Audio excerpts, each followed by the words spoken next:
Hope you're all still awake. Late Night Mega here. Now, check out the map for this area. Now, notice that line there. I disagree with that path. Yeah, this is a one-room thing. It's our rematch time, and so Flashman is weak to everything, except half the stuff that he's immune to. He's especially weak to Metal Blade. We're going to demonstrate the absurdity of Metal Blade here. Oh, hey look, it's Quickman. He is also weak to Metal Blade. Okay, I guess not. Makes him freeze, though. I guess you could say it's heavy metal. And because we have no other use for this weapon, let's go ahead and demonstrate his actual weakness, the Flash Stopper. A full bar of Flash Stopper will only take him halfway out, so you do still need to do some work on your own. I believe some other decent weapons that will deal damage to Quickman include the Heat Weapon, Atomic Fire, and Crash Bombs. Like you're going to have any Crash Bombs. Well, you can potentially have Crash Bombs after the Blue Beam Trap. Like if you broke open all the doors and then died, and then refilled your Crash Bomb completely, and then you still have a couple left you could use. It's Airman, weak to Woodman's weapon, but we can't really use that from this position. Now we can use it. Let's go Woodman. Look at that damage output. And we were standing on the teleporter, so we teleported away without being able to pick up the health. That's fine.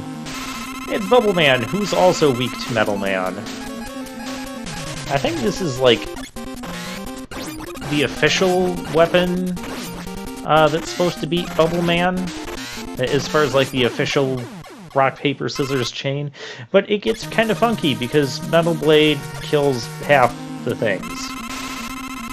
Crash Man is not half of those things.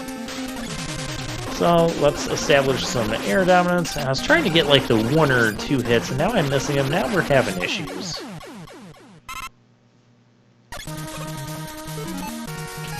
Alright, who haven't we killed yet? There's still someone weak to Metal Blade here.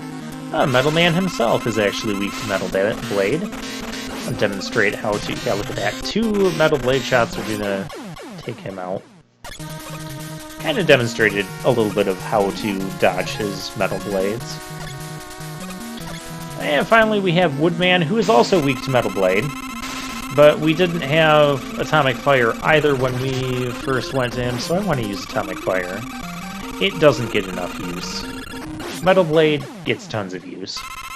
But Metal Blade will tear through Woodman pretty much as quickly as Bubble Man.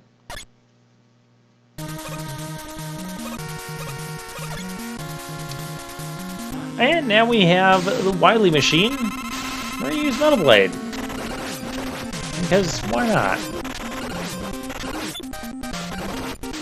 And it's going to take a lot of damage, too.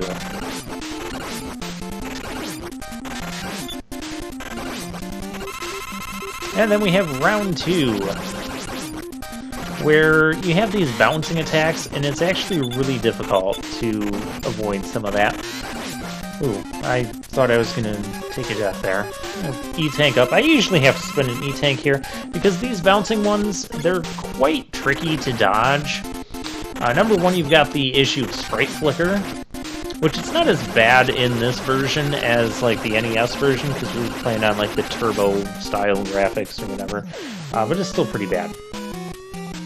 And the second reason is it's just tricky to dodge. You don't have a slide or anything,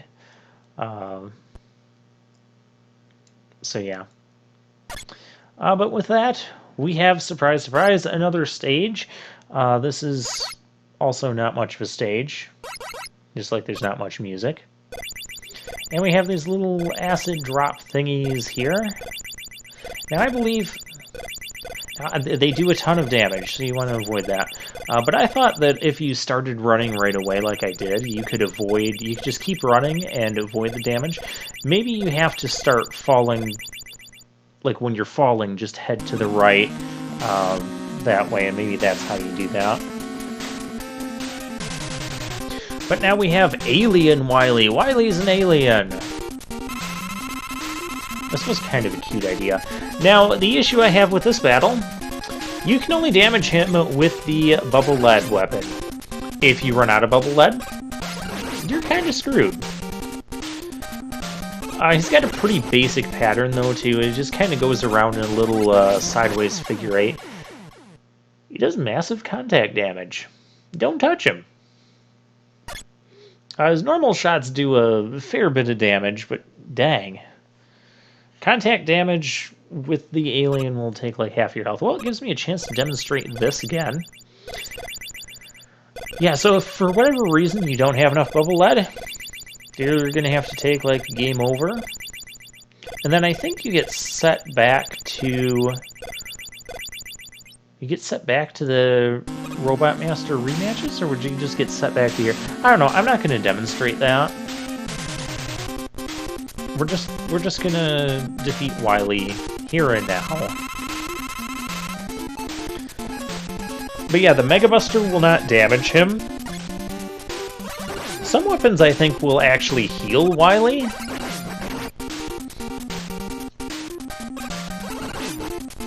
So, yeah, just watch the patterns. You can get like 2 or 3 shots in on him. We should have enough bubble. We do have enough bubble. It's post-commentary. Of course I know we have enough bubble. Fortunately, bubble is one of those things that's kind of in abundance. Don't want to accidentally take another death here. Didn't intend to take the first death, it just kind of happened. Yeah, just wait until Wily, like, starts his upward trend before jumping and hitting him, and this is a pretty easy pattern, actually. And then Wily's like, okay, well, his hologram has been destroyed. The background has revealed his room here. But he's still trying. Still trying. And now he realizes he's lost, and now he's bowing down to us. And that's it. And somehow Wily escapes, because, you know, there's another Mega Man game. Now we have this little ending here. I always found this to be kind of a weird ending. You go through, like, some of Mega Man's powers, and it's like he's walking, and it's through the seasons. There's a little town. Okay. With some kind of somber, saddish music. Now it's snowing and we're on bubble lead. I'm not even going to try to make sense of that. But yes, I do have some issues with the game balance, force damage, all that sort of stuff. That being said, it's still Mega Man. It did some things right. It introduced the concept of having 8 Robot Masters instead of 6. Great concept, in my opinion. Had some very iconic tunes, especially Wily's Castle 1. And it's really the game where Mega Man just started taking off in popularity. The normal and difficult modes, I do like the concept of having normal and difficult modes.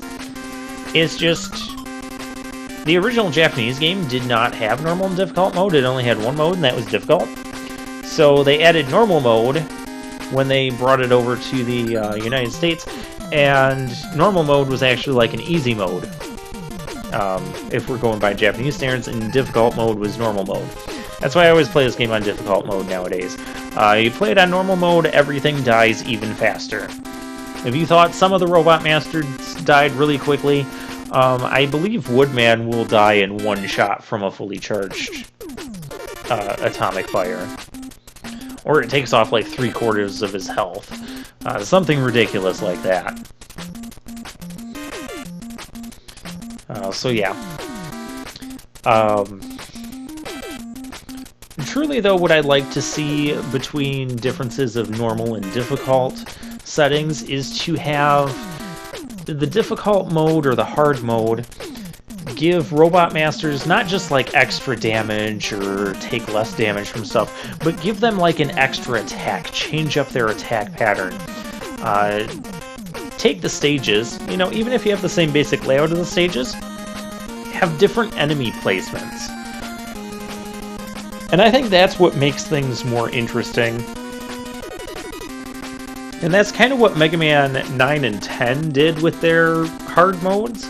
Mega Man 9 didn't change up boss patterns or damage outputs or anything like that, but it changed up enemy placements. 10 did both things. So yeah, that's all for Mega Man 2. But before we go, you know what? I'm gonna do what we did last time. I'm gonna take a look at. I gotta get out of here. I'm gonna take a look at the database and the museum. Let's spend a few minutes just looking at some of this stuff. It's here, so it's interesting. There's Mega Man again. Anko. Oh, those things are weak to Leaf Shield. That is news to me. Those guys are weak to crash bombs and little bird things, huh? We didn't have crash bombs when we visited Woodman, so didn't get the chance to try that out. Shrink. I remember them being Shrink. Squirm, Shotman. Shotman is supposed to be crazy cannons, sniper armor. Those things are weak to Leaf Shield as well, those springers? Huh. Yeah, I was just use bubble on them. So you can learn new things. I like how, you know, some of these enemies, you've seen me use different weapons on them effectively. And there's multiple weapons that can be used on these enemies. I kind of like if they had a little bit more space there, expanded that a little bit, and just showed like several weapons that would be weak to them. Like for the springers, the bubble and the leaf. But it is what it is. It's a neat little feature. So if you're having difficulty with any of these things, hey, it even lists bubble as that thing's weakness. Or if you can't figure out the weaknesses, or you don't want to figure out the weaknesses for yourself, you can go through here and see what their weaknesses are. Okay, so Woodman's official weakness is... Okay, so Bubble Man's official weakness is the Metal Blade. And so is Flashman's official weakness. I just like the weakness chain in Mega Man 2 so much. I like the traditional rock, paper, scissors thing. That's probably my biggest complaint with Mega Man 2. Some of the physics are a little bit wonky as well. It's not quite perfected as it should be. There's some cool pictures of Mega Man on the utility items. But yeah, overall, decent game. Decent entry. I'm just going through these really quickly now. Alright, with that, we're going to put Mega Man 2 to bed. And this has been Late Night Mega. Good night, everyone.